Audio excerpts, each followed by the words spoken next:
So here's to the dreamers, the seekers, the wise. Crystal Avenue will reach in the skies. Through tarot and starlight we'll always roam. In the heart of the universe we found our home. Those where the mystics play.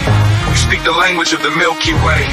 A touch of Venus, a kiss from the moon, guiding lost hearts with a sweet, gentle tune.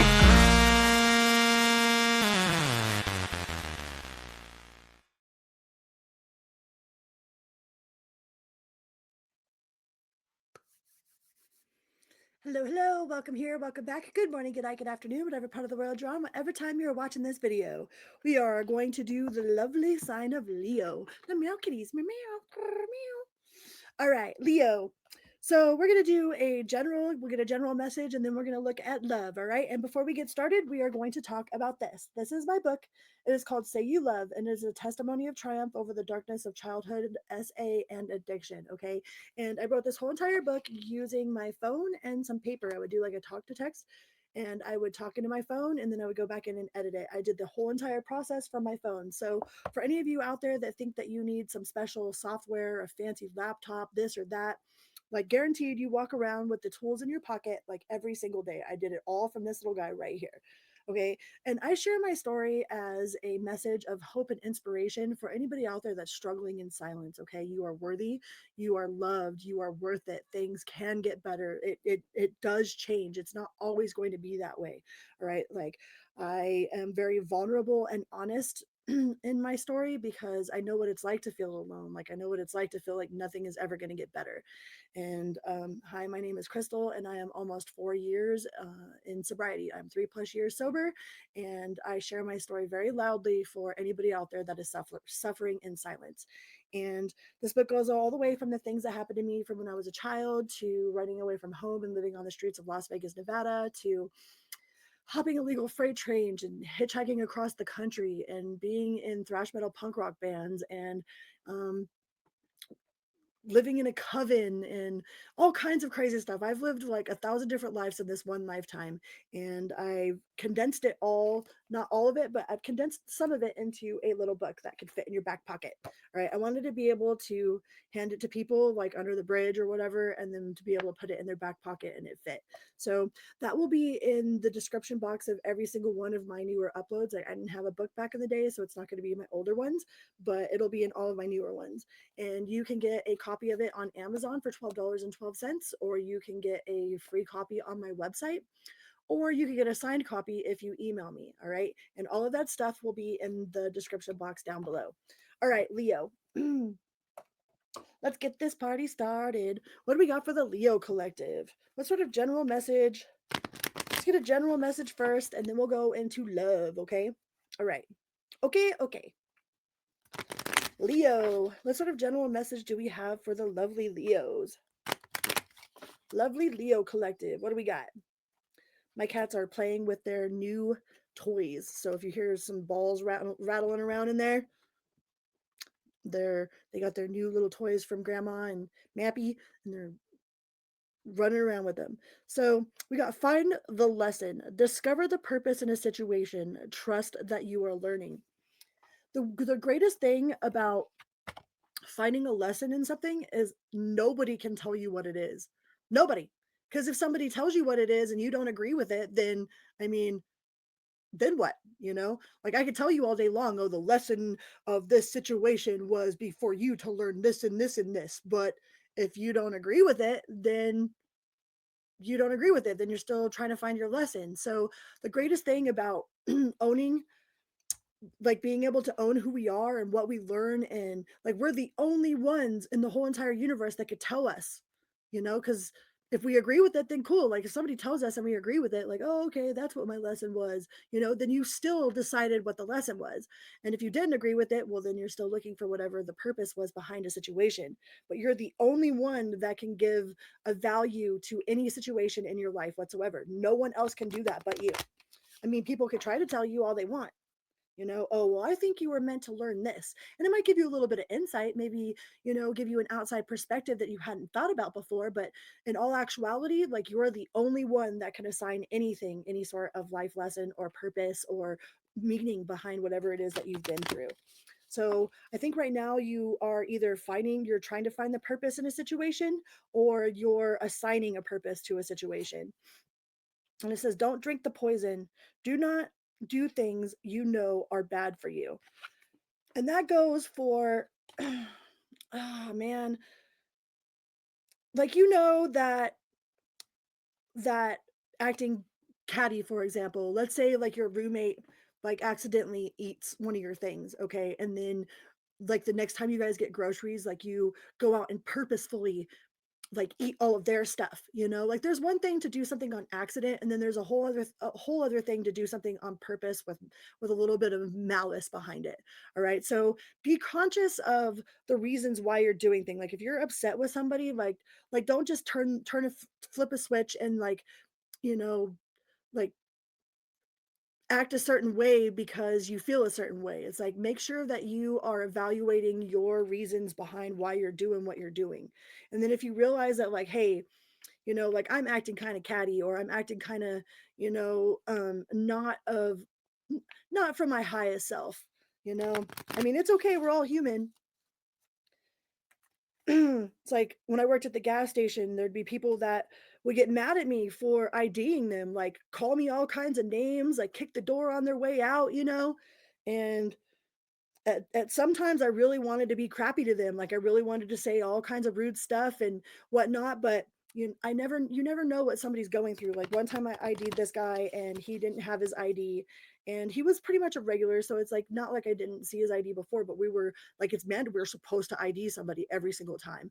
And he didn't have it. And he almost busted into tears, man. And I was like, dude, you need a hug, instead of being like, oh, well, you need to get yourself out of here and da da da da da. Like, you don't have your ID, like, better than this. Like, instead of being crappy to him, I was like, I could tell that like he was really going through something. So I decided to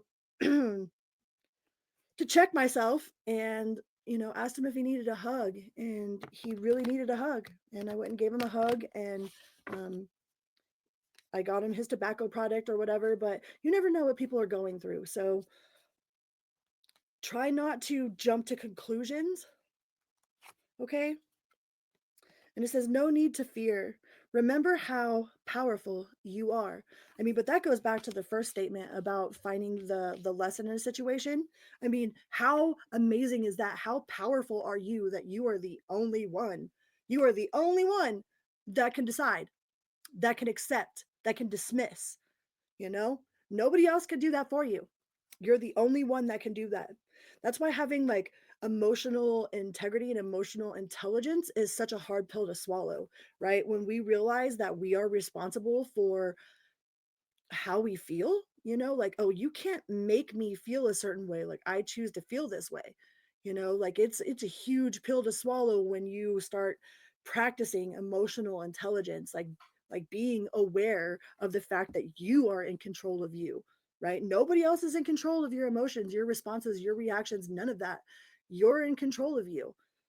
Some people like to push buttons. Like if your chain is yankable, somebody out there is going to try to yank your chain, right? If your goat is gettable, somebody's going to try to get that goat. All right. And you have like your true power is being unbothered, completely unbothered, unresponsive.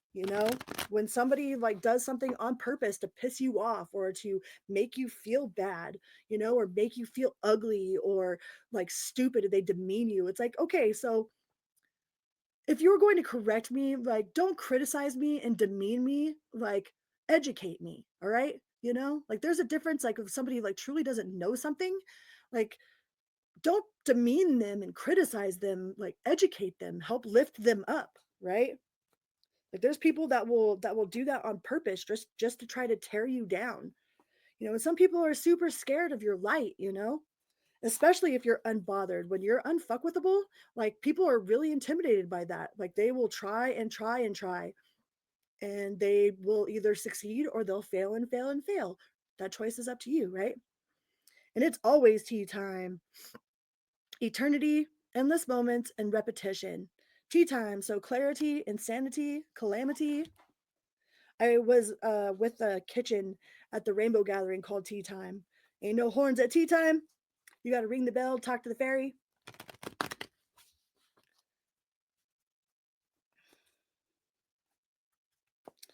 I got, something about your imagination, belonging to your own dreams. Create your own life. It's okay to daydream. Like that's part of how we manifest is by daydreaming. We daydream things into reality. Where our attention and our attention with intention is how we manifest stuff. Where we put our attention and our intention is where that's where the flow of creativity goes.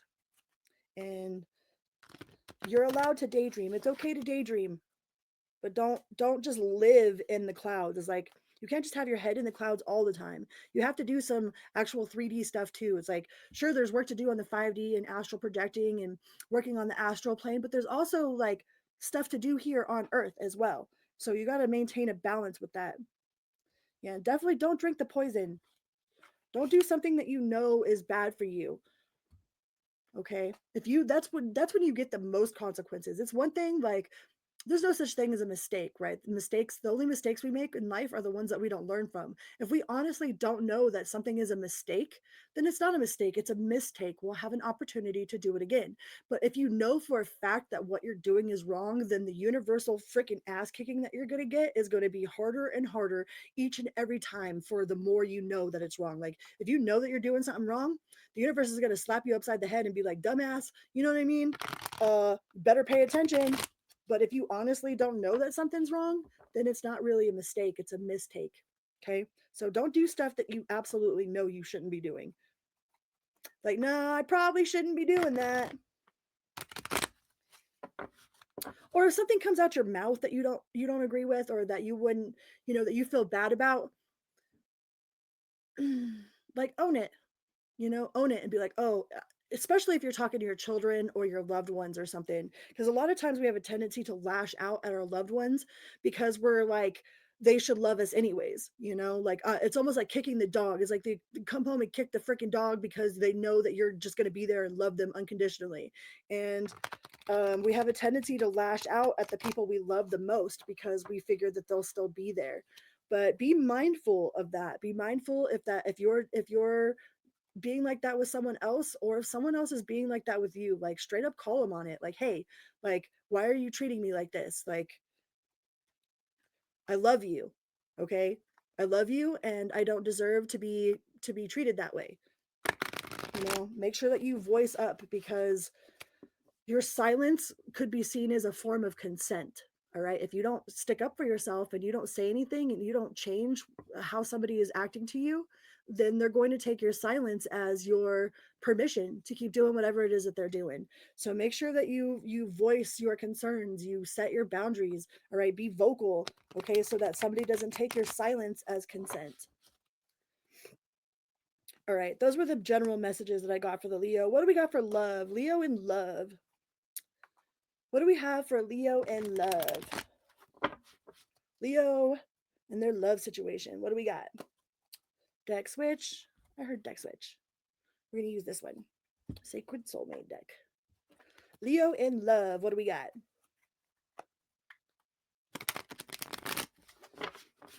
Try not to shuffle too loud next to the microphone. Leo in love. Boundaries needed. Trauma response. Are you in a trauma bond? I don't know how many trauma bonds I've been in my life, like where you only relate by, you know, um, like I only got along with somebody when we were drinking. Like if we were partying, then we got along great. We had the greatest makeout sessions. We had the greatest like sex sessions. It was, you know, pound town all night long. Like, but it only happened if we were drinking or if we were partying. And then it's like as soon as we sobered up, it was like, all right, it's daytime, time to go. Like you could be involved in some sort of trauma bond with somebody, but you are constantly on my mind. So if you think that they don't think about you, they absolutely do. They might be to the point of obsession, actually. Either you or this other person might be um obsessive, obsessive, possessive. They might have betrayed your trust. I think they might have gone through your phone or you went through their phone. There's definitely some sort of betrayal there, but I think it has to do with like with with their trauma.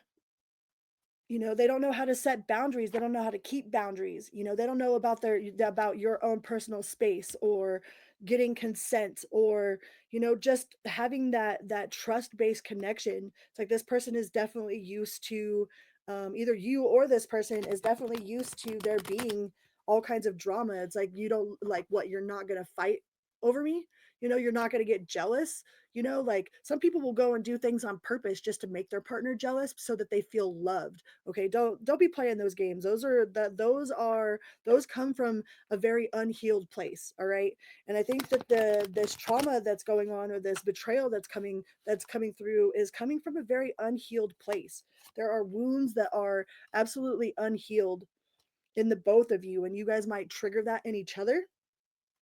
Because if you got to go through your partner's phone, the relationship's already over. It's already over.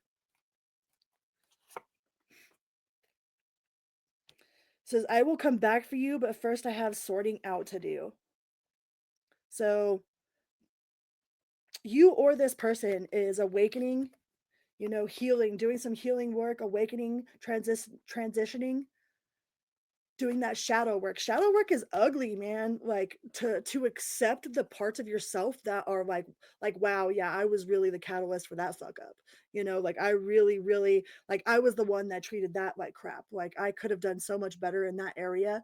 Like, really, really going inside and taking accountability for the things that we've been a part of in our own life, in our own existence, in our own experiences, like, is ugly sometimes. It's embarrassing, like, wow, I was really that person.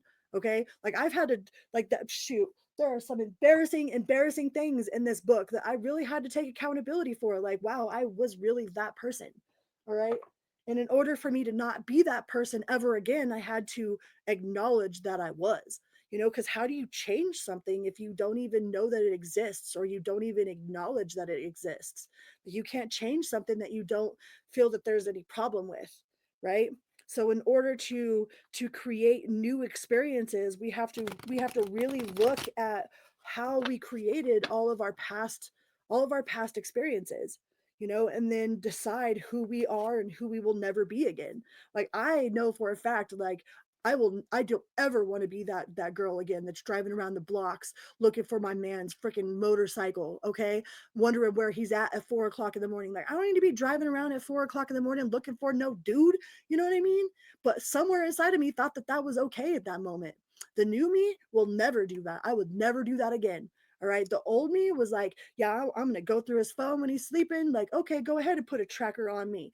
You know, the new me, that is some unhealed, unhealthy, toxic ass shit. And sometimes the toxic, like, the more toxic it is, the more intoxicating. It's like we're intoxicated. It's like, we know that this person is no good for us, and still we can't leave them alone. Like, I had a relationship like that. I've had more than one relationship like that. But there's definitely some deep seated, like, fears of abandonment, have a fear of being rejected. So there's definitely a deep-seated fear here, but this person is trying to take accountability, or you're trying to take accountability. I feel like this is somebody that's been with somebody for a while. Like, this doesn't feel like a new situation. This feels like an on again, off again, on again, off again. It's like you can't stand each other, but you don't want to let each other go. Like one of those situations where you're hanging out with your friends or whatever, and you're like, oh God, here comes this asshole, or here comes this biatch. Like, you don't even like the person that you're with, but for some reason, you absolutely refuse to let them go, or they refuse to let you go. you know I know for a fact that I don't ever want to be in another situation where, like, I'm telling my friends about how horrible of a person I'm with, and then just be there with them every day like nothing ever happened. Like, I don't want to be with somebody that I don't that I'm not that I don't cherish, that I don't respect. Like, our partners are a reflection of us. So if your partner is out there and you're calling him or her an asshole or talking all this crap to your friends and don't even want to go home or whatever, it's like that's a reflection of you. Like your partner is supposed to represent, that's your other half. That's supposed to be your reflection, your, like, they're out there like in your name, like that person is a representation of who you are as a person. So if you're willing to be with somebody that you can't stand, then what is that? I mean, how does that reflect? You know, like, it ain't worth it. It ain't worth it. And y'all, if y'all are in separation, like, there's definitely been some growing here, and there's been betrayal. There's been a lot of triggers. Y'all have been on and off and off and on and on and off and off and on, but it feels like it's gonna come back together again. Y'all are gonna do it again. And I mean, as many times as it takes, right? Many times as it takes. So yeah, this feels like a on and off, like, current situation. On and off and off and on and on and off and off and on. All right, let's see for the single Leos. Single Leos in love. What do we got? What do we got for the single Leos? Single Leos in love.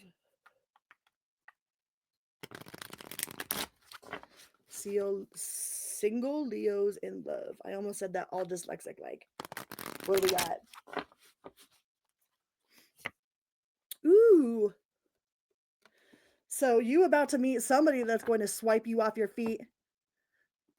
You might meet them on a dating site, which, because I don't know why I said swipe, but they might be swiping on you, and y'all just click. I have known some successful people that have met their match on dating sites. Like, it's not unheard of, you know. It's not the common, but it's not unheard of. So this person is very much on a higher level. Like, they're a spiritual person. They could be prophetic or clairvoyant, clairaudient. They definitely are in tune with the spiritual side of things. Have their own spiritual practices that they do. They are definitely wondering if they should reach out. It's like they're back and forth, like, should I reach out? Like, if y'all have been texting each other, it's like they don't want to text first and seem all desperate. They're trying to keep it cool. Like, this person's really trying to keep it cool. Or they will try to keep it cool. They might be playing, like, if you don't hear from them for a day or two, it's because that's what society tells them they're supposed to do, so they don't look desperate. All right, it's not that they don't want to talk to you, it's that they're trying really hard because they don't want to look desperate, because they don't want to look like that they're, like, completely all engulfed in this. But this person is absolutely all about it. They're all about it. They might play a little bit hard to get, but in all reality, they are all about it. They might have dreamt about you. Like, they could feel like they've known you forever. Like, you guys have had past lives together. You guys have played very important parts in each other's lives. Like, I think there's going to be a very, very sudden, like, soul recognition. Like, you guys are just going to, like, once you catch eyes or once you hear their voice, something's going to trigger inside of you that's like, you feel like you've known this person forever. All right. And it's because you have that soul contract. You guys do have a soul contract with each other. And I absolutely feel like this is from a past life. Like, this is past life remembrance. Like, you're remembering this person. You might have to learn them all over again, but you are remembering this person. And it might scare them. I'm feeling things I've never felt before. I need time to process. Okay. This person could have addiction issues, or they have had addiction issues in the past that they will be honest with you about. All right, like, this person could be in recovery or be part of, like, a fellowship. They might be scared to tell you about their past. I mean, but anybody that's done their shadow work isn't scared of their past. Like, there ain't, like, if anybody's gonna start rumors about me, like, I'll watch back with popcorn. You know what I mean? Because either I'm gonna say that it's true if it's true, or if it ain't, I don't care. You know what I mean? Go and say whatever you're gonna say. So I think this person has done the shadow work, because once you've done that work, like, there ain't nothing that nobody can say to you or about you, right? That's going to make you feel some sort of way. It's like Eminem when he came out, and he knew that they were going to talk crap about the fact he lived in a trailer and that his mom was this and yada, yada, yada. And instead of letting that get to him, he used it to his benefit and wrote songs about it, right? Because ain't nobody can, like, what are you going to do? You're going to tell me that I'm fat? Like, I know I'm fat. What are you going to do? You going to tell me this? You going to tell me that? Like, yeah, I already know what I've done. And it's like, if I've done it, then I'm going to admit it. And there's a richness that comes with owning everything that you have ever done or ever will do that nobody could take from you. Nobody could take that from you. So if this person isn't willing to accept their own demons in their closet, then they're definitely not going to expect you to accept their demons. All right. If this person can't face what it is that they've done in their life, they can't be honest with themselves. They're not going to be honest with you. So make sure that this person has done their shadow work, or at least taken some sort of responsibility or an accountability for who it is that they are. Like, what has made them in their life be who they are now. What experience has shaped them. Owning everything that you have ever done or ever will do ain't nothing nobody can say to you. So this person, I don't know if they've completely acknowledged all of their shadow work, or if they even know what shadow work is, but like, they feel like a spiritual person. So I definitely feel like they've definitely taken some sort of accountability. And if you open up first, they'll open up. So you might have to be the change that you want to see. You might have to be the action that you would like to see. Like, you might have to go first, lead by example. Okay. With this person, you might have to lead by example, because they could be a little bit timid. They feel like they're a little bit shy, a little bit timid, but they're growing. I'm growing. They're all about it. They're all about it. So I feel like this is a very sacred connection. This is a very destined, like, pre-written soul contract that you guys have with each other. And that soul recognition might freak them out just a little bit, and they do have some demons in their closet. So make sure that you are um, giving them what you want to see. All right. We got to lead by example. And they're not going to go nowhere. 8 of Cups in reverse, they're not going nowhere.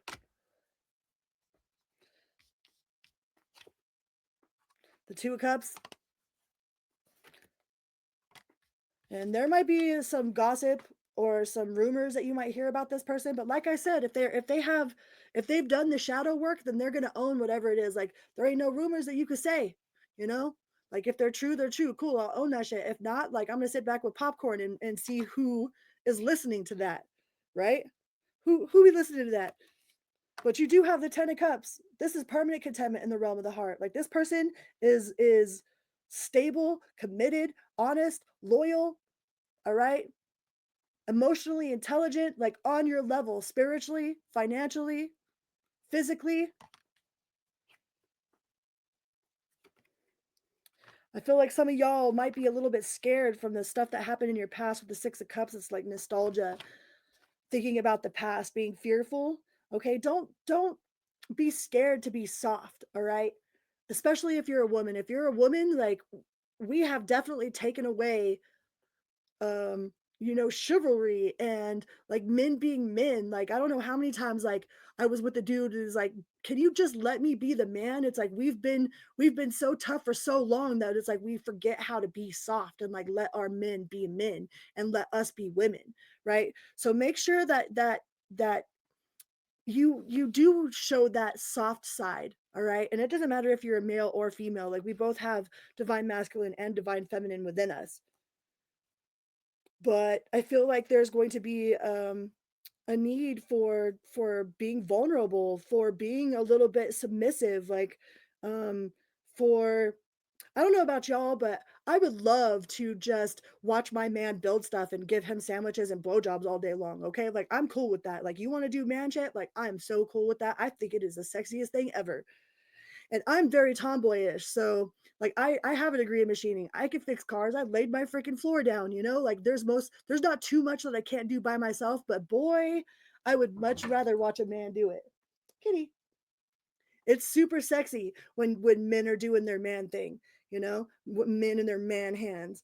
And same thing with women. Like when women feel safe and secure and they're submissive, and it's like cooking dinner, you know, like man, I would love to cook dinner for my man that's out there doing stuff, out there doing man work, you know. So don't be scared to show a little bit of your soft side. All right. Yeah. And close out any old cycles from the past. Like all those old cycles, all that shit's done. Nobody from the past, all like everything that you needed to get done is done. You have no more karmic ties with people. Like the only thing that you got coming in is this 10 of cups, okay? So, it's not somebody from your past. It's not somebody that you know. This isn't I mean, well, you know them from past lives. You have a soul recognition, but I don't think this is somebody that you've been intimate with before. Nope.